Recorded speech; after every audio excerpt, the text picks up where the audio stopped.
कैसे हैं बच्चों आप लोग। चलिए आज हम पढ़ेंगे मॉलिक्यूलर ऑर्बिटल थ्योरी के बारे में। Molecular orbital theory +1 chemistry chapter 4 का एक पार्ट है and it's very very important topic. Final exam में इससे क्वेश्चन आते ही आते हैं।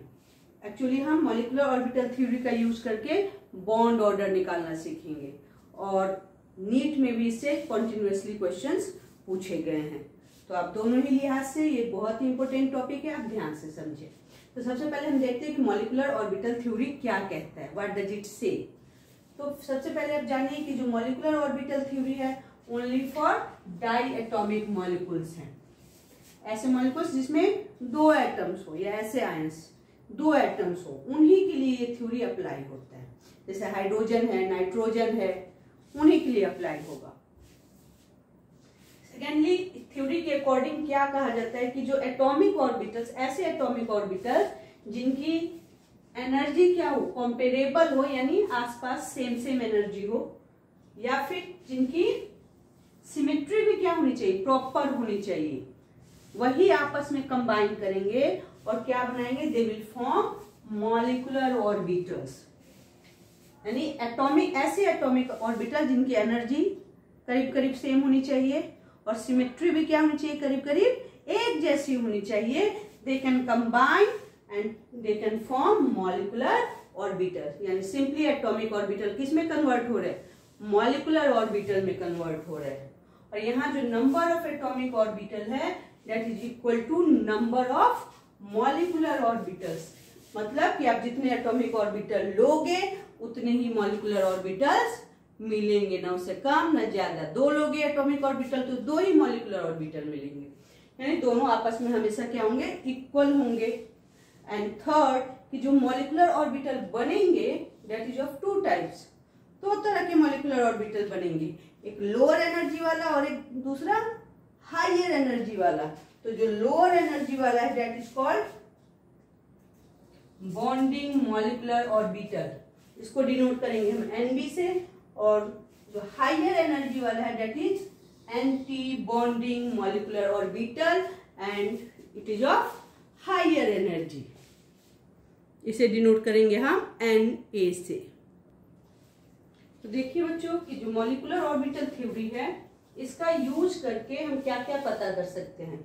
We can find out bond order of given molecules, given molecules के बॉन्ड ऑर्डर फाइंड आउट कर सकते हैं। फिर हम पता कर सकते हैं कि गिवन मॉलिक्यूल्स में कौन सबसे ज्यादा स्टेबल है, या कौन मोस्ट स्टेबल है या कौन लीस्ट स्टेबल है। यानी गिवन मॉलिक्यूल्स की स्टेबिलिटी को कंपेयर कर सकते हैं। And third one is we can predict magnetic behaviour, इनके मैग्नेटिक बिहेवियर क्या होता है, या तो पैरामैग्नेटिक होगा या फिर डाईमैग्नेटिक होगा। पैरामैग्नेटिक क्या होता है, जब मैग्नेटिक फील्ड क्या करे, सबस्टांस को अपनी ओर अट्रैक्ट करे तो पैरामैग्नेटिक, और अगर रिपेल करे तो डाईमैग्नेटिक। तो हम मैग्नेटिक बिहेवियर का भी पता लगाएंगे। तो हम बॉन्ड ऑर्डर पता लगाएंगे, स्टेबिलिटी कंपेयर करेंगे and third one magnetic behaviour का भी पता लगाएंगे। किसका यूज करके, MOT मॉलिक्यूलर ऑर्बिटल थ्योरी का यूज करके। तो चलिए हम फर्स्ट टॉपिक पे आ जाते हैं। तो फर्स्ट हमारा क्या है, बॉन्ड ऑर्डर। और बॉन्ड ऑर्डर निकालने का हमारे पास फॉर्मूला क्या है, Nb - Na/2। Nb क्या था, अभी हमने पढ़ा था बॉन्डिंग ऑर्बिटल, और Na क्या था, एंटी बॉन्डिंग ऑर्बिटल। तो बॉन्डिंग ऑर्बिटल क्या था, लोअर एनर्जी वाला ऑर्बिटल, और एंटी बॉन्डिंग क्या था, हायर एनर्जी वाला ऑर्बिटल। और ये दोनों ही क्या है, हमारे मॉलिक्यूलर ऑर्बिटल, जो कैसे बने हैं, जब एटॉमिक ऑर्बिटल कंबाइन करते हैं तो क्या बनते हैं, मॉलिक्यूलर ऑर्बिटल, जो कि 2 तरह के होते हैं, बॉन्डिंग एंड एंटी बॉन्डिंग। अभी पढ़ा था हमने, ठीक है। तो हमें बॉन्ड ऑर्डर निकालने के लिए हमने फॉर्मूला का पता कर लिया है, लेकिन हमें इससे भी पहले क्या पता होना चाहिए, फॉर्मूले के साथ साथ हमें पता होना चाहिए कि how to write the electronic configuration for diatomic molecules. इन डायटोमिक मॉलिक्यूल्स के लिए हम इलेक्ट्रॉनिक कॉन्फ़िगरेशन कैसे लिखेंगे ये भी हमें पता होना चाहिए।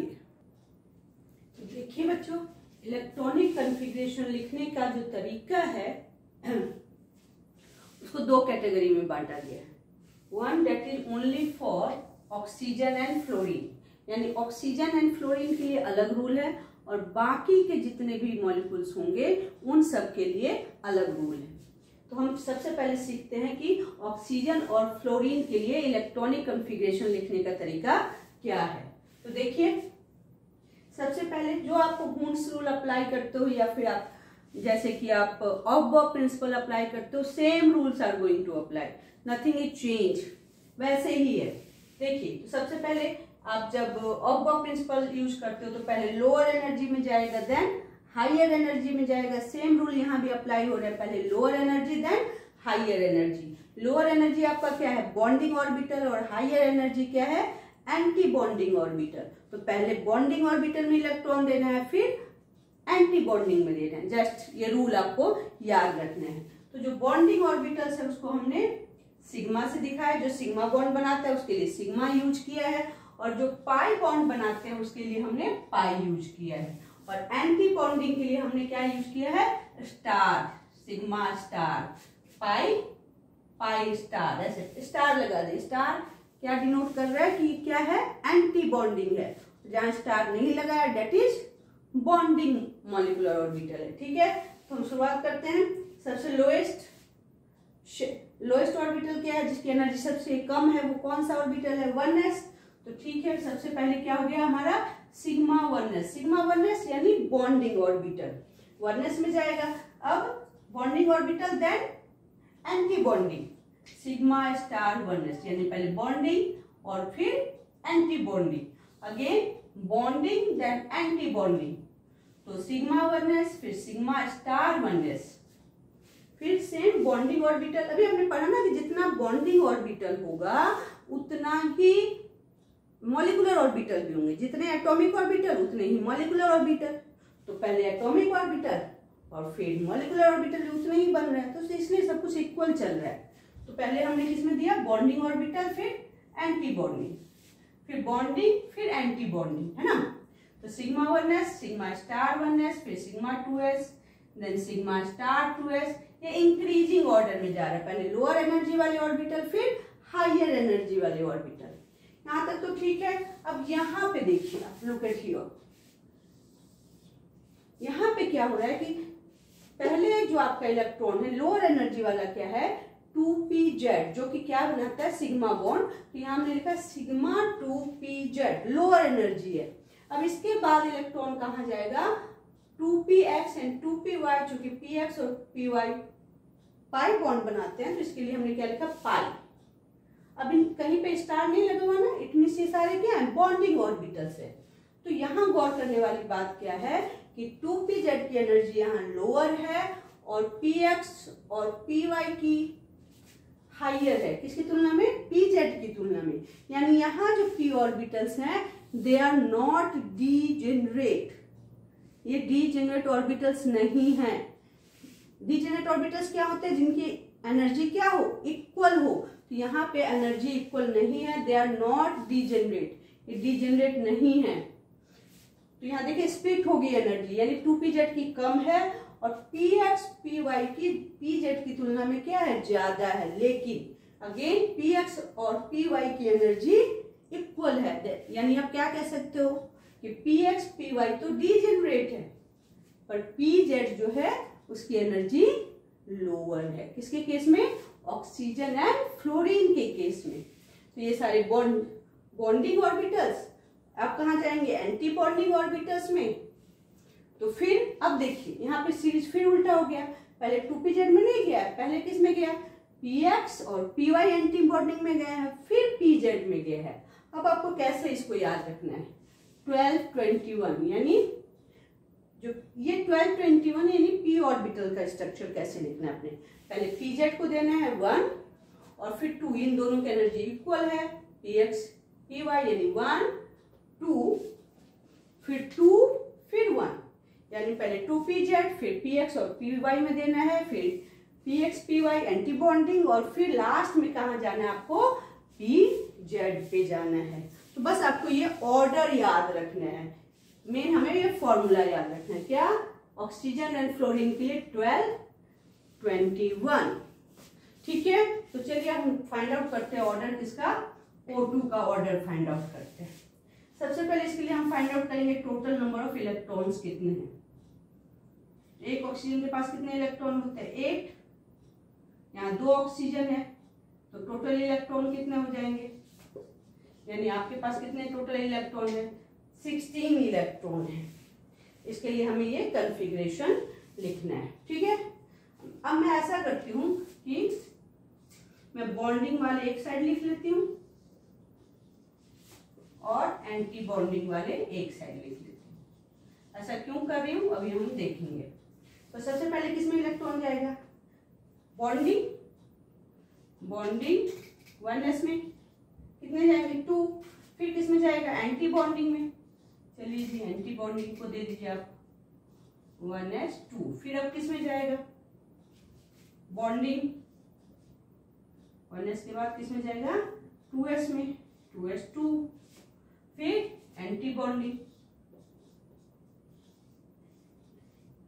अब किसमें जाएगा जी, अब जाएगा सिग्मा 2pz में। 2pz में कितने जाएंगे, कितनी कैपेसिटी इनकी, 2 की कैपेसिटी है। तो कितने इलेक्ट्रॉन हमने यूज कर लिए, 8 और 2 10। और अभी भी हमारे पास कितने इलेक्ट्रॉन बचे हुए हैं, 6 इलेक्ट्रॉन बचे हुए हैं। यानी pz के बाद हमने क्या लेना है, पाई 2px2 और पाई 2py2। काउंट करिए, हो गए 14 ही हुए हैं। अभी में 2 इलेक्ट्रॉन अभी और बचे हुए हैं। अब हम किसके पास जाएंगे, 2px। अब चूंकि यहाँ पे ध्यान दीजिए बच्चों, 2px और 2py दोनों की एनर्जी क्या है, इक्वल है, पाई स्टार 2py। अब इन दोनों की एनर्जी इक्वल है तो दोनों में पहले एक एक इलेक्ट्रॉन जाएंगे, जो हुन्स रूल कहता है कि पहले एक एक इलेक्ट्रॉन देना है और बाद में पेयरिंग करनी है।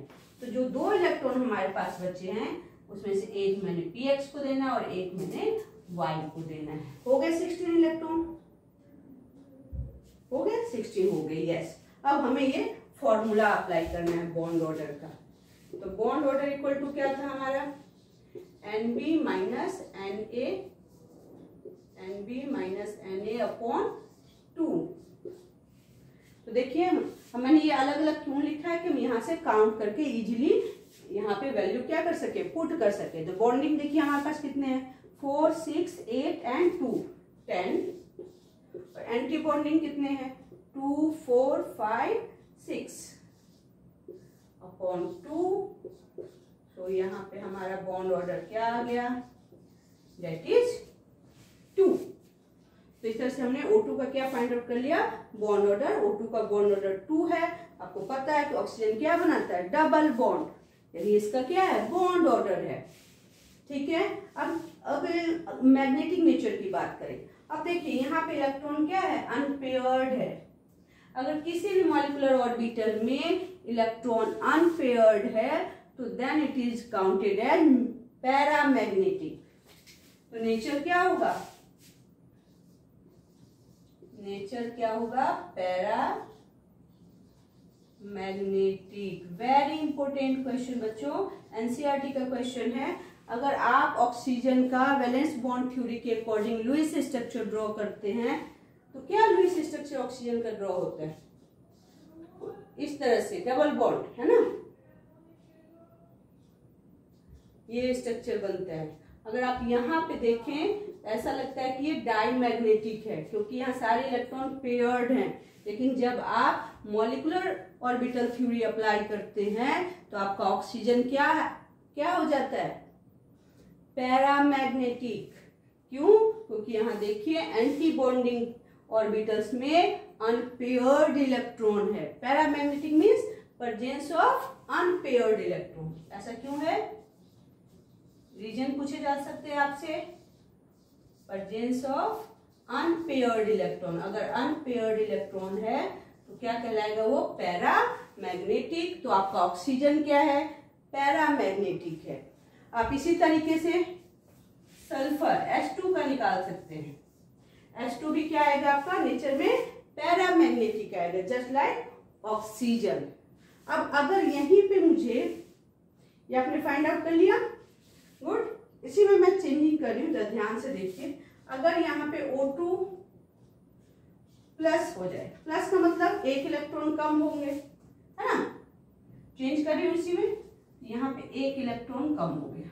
अब ये 8 की जगह क्या हो गया 7, 16 की जगह ये क्या हो गया 15, ठीक है। अब मुझे O2 प्लस का निकालना है, तो अब मेरे पास कितने इलेक्ट्रॉन है 15, सारा सब कुछ सेम रहेगा, किसमें इलेक्ट्रॉन कम होंगे, ये इलेक्ट्रॉन अब क्या हो गया हमारे पास कम हो गए, ठीक है। तो अब इस साइड कितने इलेक्ट्रॉन है देखिए जल्दी, इसमें तो कुछ चेंज ही नहीं आया, तो दिस इज अगेन 10 ही है, पर यहाँ पे चेंज आया 2 4 एंड 1 5, ये क्या हो गया हमारा 5। अब देखिए हमारा बॉन्ड ऑर्डर क्या आ गया 2.5, और नेचर अभी भी पैरामैग्नेटिक है, क्योंकि यहाँ अभी भी अनपेयर्ड इलेक्ट्रॉन है ना।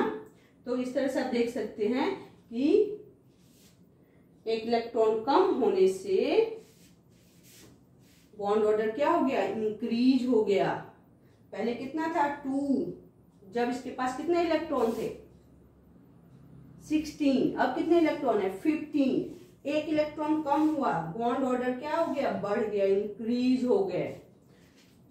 एक और बॉन्ड ऑर्डर बढ़ा दूं, इसमें और चेंज कर दूं, यानी चार्ज में और बढ़ा देती हूँ 2 प्लस। अब 2 प्लस का मतलब क्या हो गया, एक इलेक्ट्रॉन यहां से भी कम हो गए, एक इलेक्ट्रॉन यहां से भी कम हो गए। अब देखिए यहाँ पे कितने रह गए 14 इलेक्ट्रॉन रह गए, ठीक है। तो पहले तो बॉन्डिंग में ही जाएगा, अगेन यहाँ पे 10, यहाँ तक यूज हो रहे थे हमारे 2 4 6 8 10 12 और 14, यहीं पे यूज हो गए, यानी ये वाला इलेक्ट्रॉन भी क्या हो गया खत्म हो गया, यहाँ भी से भी इलेक्ट्रॉन कम हो गए। अब क्या हो गया 10 माइनस 4, तो यहाँ पे कितने हो गए 6। अब बॉन्ड ऑर्डर क्या हो गया देखिए, O2 2 प्लस का कितना आ गया जी 3 आ गया। इस तरह से देख रहे हैं कि आप बॉन्ड ऑर्डर जितना आप पॉजिटिव चार्ज बढ़ा रहे हैं उतना बॉन्ड ऑर्डर क्या होता जा रहा है बढ़ता जा रहा है ना। हमें किस तो लिख लेती हूं मैं,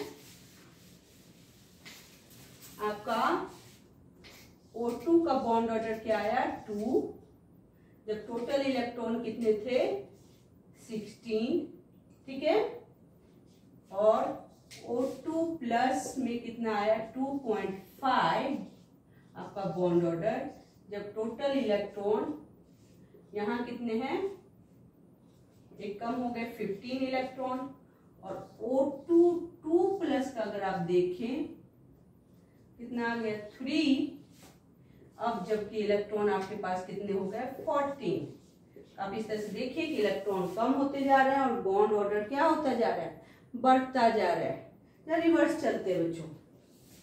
अब मैं क्या कर देती हूँ यहाँ पे 2 माइनस, अब माइनस का मतलब क्या हो गया एक एक इलेक्ट्रॉन क्या हो गए बढ़ गए, पहले 8 इलेक्ट्रॉन थे, अब 2 माइनस का मतलब एक इलेक्ट्रॉन यहाँ भी प्लस हुआ है, एक इलेक्ट्रॉन यहाँ भी प्लस हो गया, this is 9 and this is 9, now it is 18 electron हो गए। जब फटाफट लिखते हैं इसके लिए कॉन्फ़िगरेशन हमारा क्या होगा, तो यहाँ तक हमारा 14 हुआ था, तो 2 इसके पास आएंगे 15 16 और 2 इसके पास आ गए 17 18 पूरे हो गए। काउंट कर लीजिए 2 4 6 8 10 12 14 15 16 17 18 पूरे हो गए, ठीक है। अब देखिए बॉन्ड ऑर्डर में क्या चेंज आया, कितने हो गए भाई, यहाँ कितने हो गए, यहाँ तो सेम ही है, anti bonding 2 4 6 8,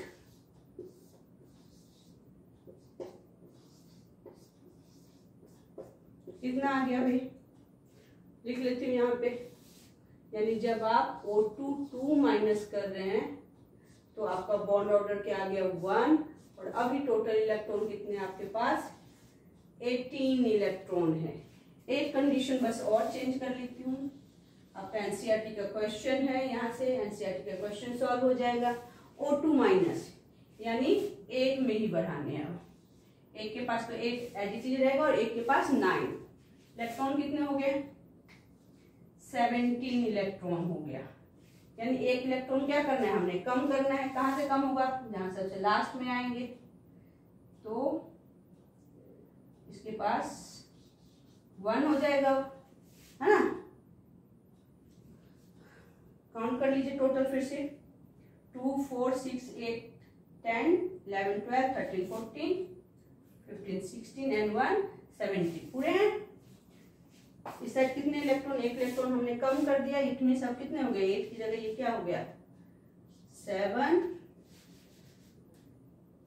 that is 3/2 and now it is 1.5. So O2 का बॉन्ड ऑर्डर O2 माइनस का क्या आ गया? 1.5 जब इलेक्ट्रॉन आपका क्या है? 17। ठीक है। तो इस तरह से आप देख रहे हैं कि जब पॉजिटिव चार्ज बढ़ रहा है, तो इसको मैं रब करती हूँ। पैरामैग्नेटिक नेचर हमने चेक नहीं किया। आपको ध्यान रखना है कि अनपेयर्ड इलेक्ट्रॉन है तो पैरामैग्नेटिक, यानी ये तो पैरामैग्नेटिक होगा। लेकिन इसका जो पिछला वाला केस था O2 2 माइनस, ये आपका तो डायमैग्नेटिक होगा बच्चों। दिस विल बी डायमैग्नेटिक, ये आपका डायमैग्नेटिक होगा, जबकि ये क्या होगा आपका? पैरामैग्नेटिक। क्यों? यहाँ पे आप देखिए अनपेयर्ड इलेक्ट्रॉन है, पिछले केस में अनपेयर्ड इलेक्ट्रॉन नहीं थे। ठीक है। तो अब हमें स्टेबिलिटी कंपेयर कर लेते हैं। हमने पैरामैग्नेटिक नेचर देख लिया, हमने बॉन्ड ऑर्डर देख लिया। अब हम स्टेबिलिटी कंपेयर कर लेते हैं। इनमें से सबसे ज्यादा स्टेबल कौन है, हमें कंपेयर करना है इनकी स्टेबिलिटी। ठीक है। तो सिंपल स्टेबिलिटी कंपेयर करने का रूल है कि bond order increases, stability increases.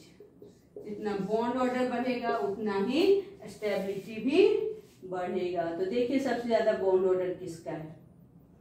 It is 3 सबसे ज्यादा है ना। किसका? O2 2 प्लस का। It means it will be most stable. O2 2 plus, then O2 plus, then O2, then O2 minus and then O2 2 minus। ठीक है। इस तरह से बॉन्ड ऑर्डर क्या होता जा रहा है? डिक्रीज होता जा रहा है, स्टेबिलिटी डिक्रीज होती जा रही है। ऐसे देखेंगे बॉन्ड ऑर्डर बढ़ रहा है तो स्टेबिलिटी भी क्या हो रही है? इंक्रीज हो रही है। तो आप इसी तरीके से, हमने O2 का फाइंड आउट किया, आप होमवर्क में F2 का फाइंड आउट करें। जो सेकेंड पार्ट बच गया वो हम नेक्स्ट पार्ट में करेंगे। थैंक यू बच्चों।